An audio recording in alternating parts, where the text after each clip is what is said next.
धरती पर अंधेरा उतर चुका था। समुद्र ने नगर निगल लिए। देवलोक ने सिर्फ डर देखा, कोई उत्तर नहीं, कोई रास्ता नहीं। तभी एक अनजानी गूंज, जो सिर्फ ध्वनि नहीं, सृष्टि का बीज थी, उस ध्वनि से एक नूरी चिंगारी बनी, एक आकार, एक निशानी, और वो चिंगारी देवरूप बन गई, जिसने अपने रूप को पहाड़ की तरह बढ़ा दिया। एक गरज के साथ वो सागर को चीर कर नीचे उतर गया। समुद्र की गहराइयों के नीचे प्राचीन अंधेरा था, जिसमें सत्य छुपा था, और उसी अंधेरे के बीच एक अहंकार खड़ा था, हिरण्याक्ष। समुद्र की गहराइयों में हर आवाज थम चुकी थी। बस जल और अंधकार एक अनकही प्रतीक्षा में थे। वो आ रहा था। ब्रॉन्ज ब्लैक देह पर नील ज्योति चमक रही थी। हर सांस के साथ जल कांप उठा। मिट्टी और जड़ों से बनी एक दिव्य आभा मदद के लिए पुकार रही थी। धरती की आत्मा अब भी जीवित थी। वराह ने सिर घुमाया।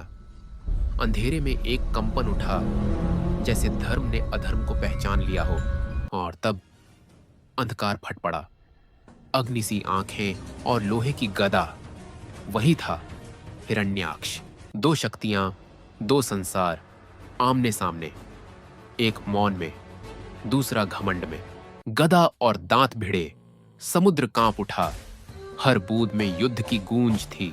झटके से गुफाएं टूटी, प्राचीन स्तंभ बिखर गए, अंधेरा रोशनी में बदल गया। और फिर वराह ने दहाड़ लगाई, वो दहाड़ जिसने जल को भी थमा दिया। समुद्र हिल रहा था, पर युद्ध अभी बाकी था। यही तो था आरंभ धरती के उद्धार का। समुद्र की तलहटी एक सुनहरी धड़कन से चमक रही थी। वहीं कैद थी धरती की आत्मा। वराह धीरे धीरे आगे बढ़ा, जैसे अंधेरे में आशा की आखिरी लौ जल उठी हो। उसने अपने दिव्य दांत बढ़ाए, और स्पर्श होते ही प्रकाश फट पड़ा। कोकून की दरारों से सृष्टि की रोशनी बहने लगी, मानो धरती फिर जन्म ले रही हो। और तब मिट्टी से ढका एक नन्हा गोला उभरा। यही थी हमारी धरती। वराह ने उसे अपने दांतों पर उठाया, जैसे ब्रह्मांड का भार उसके साथ हो। उस क्षण पूरा समुद्र कांप उठा। अंधेरा टूटने लगा, प्रकाश बढ़ने लगा। लेकिन अधर्म सोया नहीं था। हिरण्याक्ष क्रोध की लपटों के साथ दौड़ पड़ा।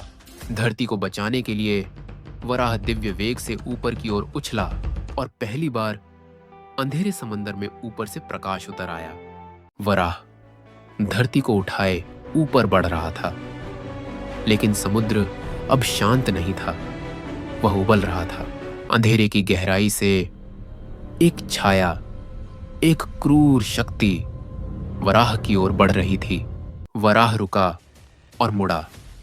अब धरती की रक्षा सिर्फ युद्ध से ही होगी। पानी दो हिस्सों में फट पड़ा, जैसे महासागर खुद युद्ध की भविष्यवाणी कर रहा हो।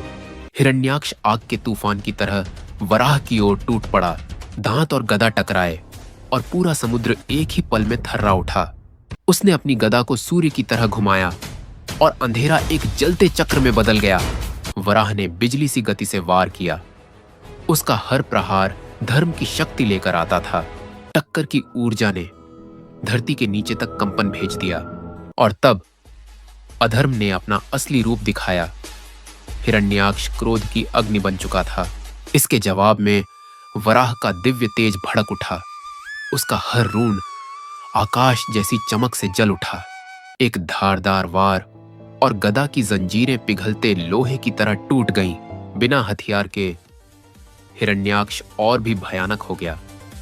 उसकी मुट्ठियां प्रलय की शक्ति से चमक रही थीं। लेकिन वराह ने गरजकर पूरे महासागर को एक दिव्य चेतावनी दे दी। युद्ध बस शुरू हुआ है। वराह की दिव्य गर्जना से समुद्र एक बार फिर कांप उठा। लेकिन अंधेरा अब और भी भयानक रूप ले चुका था। धरती को सुरक्षित रखते हुए वराह ने युद्ध के लिए कदम बढ़ाया। हिरण्याक्ष ने अधर्म की पूरी शक्ति से पहला प्रहार किया, पर वराह ने उसे रोक लिया। अपने तेज दिव्य दांतों से दोनों की ऊर्जा टकराई, और समुद्र के भीतर एक भयंकर भंवर जन्म ले चुका था।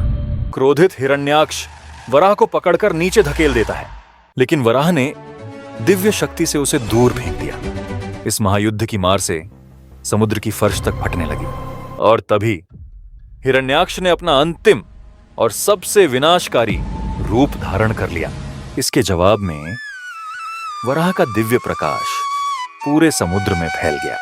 दो शक्तियां टकराईं और पूरा ब्रह्मांड एक पल के लिए शांत हो गया। फिर शुरू हुआ एक ऐसा युद्ध जो देवताओं की कथाओं में भी विरल है। वराह का रूप अब स्वयं सूर्य की तरह चमक उठा था। हिरण्याक्ष का क्रोध टूट चुका था। उसका शरीर गहराइयों में गिरने लगा। लेकिन युद्ध अभी समाप्त नहीं हुआ था। अगले भाग में वराह करेगा अंतिम प्रहार। समुद्र बिल्कुल शांत हो चुका था, मानो प्रकृति भी अंतिम प्रहार की प्रतीक्षा कर रही हो। हिरण्याक्ष टूट चुका था, पर उसका अहंकार उसे एक बार फिर उठने पर मजबूर कर रहा था। वराह ने पृथ्वी की ओर देखा। धर्म की रक्षा का उनका संकल्प और भी दृढ़ हो गया। और फिर वराह ने दौड़ना शुरू किया। उनका दिव्य तेज समुद्र को चीरता हुआ आगे बढ़ने लगा। हिरण्याक्ष ने अंतिम बार गर्जना की। उसकी चीख से पूरा समुद्र कांप उठा। दो महाशक्तियां एक ही बिंदु की ओर बढ़ रही थीं। समय जैसे धीमा पड़ गया था। वराह का दांत सफेद आग की तरह जल उठा। उसकी तपिश से पानी भाप बनकर उठने लगा। एक वार, एक सत्य। वराह का दांत हिरण्याक्ष के हृदय को चीर गया। एक प्रलयंकारी विस्फोट हुआ। पूरा समुद्र दिव्य प्रकाश से जगमगा उठा।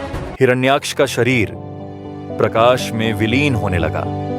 अहंकार अंत में स्वयं ही भस्म हो गया।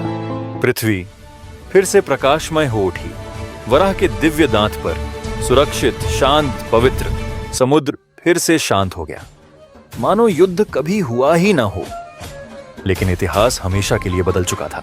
देवता स्वर्ण प्रकाश के रूप में प्रकट हुए। वराह को नमन करते हुए आकाश गूंज उठा। वराह पृथ्वी को उठाए, समुद्र से ऊपर उभरे। यह क्षण सृष्टि के नए जन्म। समुद्र अब फिर से सांस ले रहा था। युद्ध की गर्जना अब सिर्फ खामोशी में बदल चुकी थी। विनाश के बीच भगवान वराह मौन खड़े थे। उनके दिव्य दांत पर विश्राम करती हमारी पृथ्वी। प्रकृति ने नमन किया और जल स्वयं दो हिस्सों में बंटकर भगवान वराह के लिए मार्ग बनाने लगा। स्वर्ग से स्वर्णिम प्रकाश समुद्र की गहराइयों में उतरने लगा। देवता सम्मान में नत मस्तक खड़े थे। भगवान वराह पृथ्वी को लेकर ऊपर उठने लगे। उनका हर कदम धर्म की पुनर्स्थापना का प्रतीक था। युद्ध के बाद की शांति दिव्यता में बदल चुकी थी। हर कण भगवान वराह की महिमा का गुणगान कर रहा था। और फिर आकाश फट पड़ा। समुद्र की सतह टूट गई। भगवान वराह ने पृथ्वी को लेकर जल से ऊपर प्रकट हुए। सूर्य की किरणों ने पृथ्वी को फिर से आलोकित किया। वह चमक रही थी जैसे नया जीवन पा लिया हो। आकाश में स्वर्गीय प्रकाश फूट पड़ा। ब्रह्मांड विजय के गीत गाने लगा। देवताओं ने प्रकाश मंडलों में झुककर प्रणाम किया। धर्म की जय और अधर्म की हार घोषित हो चुकी थी। धरती जाग उठी। नदियां बहने लगीं। वन खिल उठे। जीवन का संगीत फिर से बजने लगा। भगवान वराह ने पृथ्वी को धीरे से भूमि पर स्थापित किया। उनकी दृष्टि में करुणा, शक्ति और सनातन सत्य चमक रहा था। कभी ना भूलने वाला संदेश पूरे ब्रह्मांड में गूंज उठा। जहां धर्म है वहीं विजय है। प्रकाश की दिव्य लहर सब कुछ सफेद कर गई और विश्व नए अध्याय के लिए तैयार था। लंबे अंधकार के बाद धरती ने फिर से आंखें खोली। प्रकृति अब नया जीवन लेने को तैयार थी। युद्ध समाप्त हो चुका था और भगवान वराह विजयी खड़े थे। उनके चरणों में संपूर्ण सृष्टि का भविष्य था। मनुष्य राख से उठ खड़ा हुआ। भय की जगह अब आशा ने जन्म लिया। स्वर्ग के द्वार खुल गए। देवता प्रकाश रूप में अवतरित हुए और संसार उनकी दिव्यता से भर उठा। भगवान वराह की वाणी गूंज उठी। याद रखो, जहां धर्म है वहीं विजय है और जहां अहंकार है वहीं विनाश। दिव्य प्रकाश की लहर पूरी पृथ्वी पर फैलने लगी। हर कोना पवित्र ऊर्जा से भर गया। अंधकार धुएं की तरह विलीन होने लगा। अधर्म अपने ही भार से ढह गया। धरती ने नया जन्म लिया। वह चमक रही थी जैसे स्वर्ग स्वयं उतर आया हो।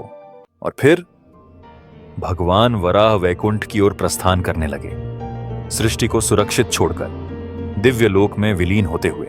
ब्रह्मांड के विस्तार में धरती एक प्रकाश स्तंभ की तरह चमक उठी। धर्म की विजय सदा सदा के लिए अंकित हो गई। सृष्टि फिर से मौन थी।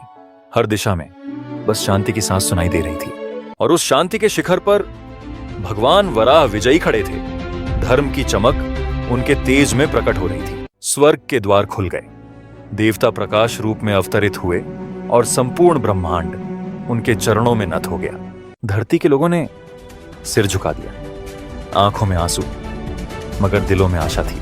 और फिर भगवान वराह की दिव्य वाणी गूंज उठी, याद रखो, जहां धर्म है वहीं विजय है, और जहां अहंकार है वहीं विनाश।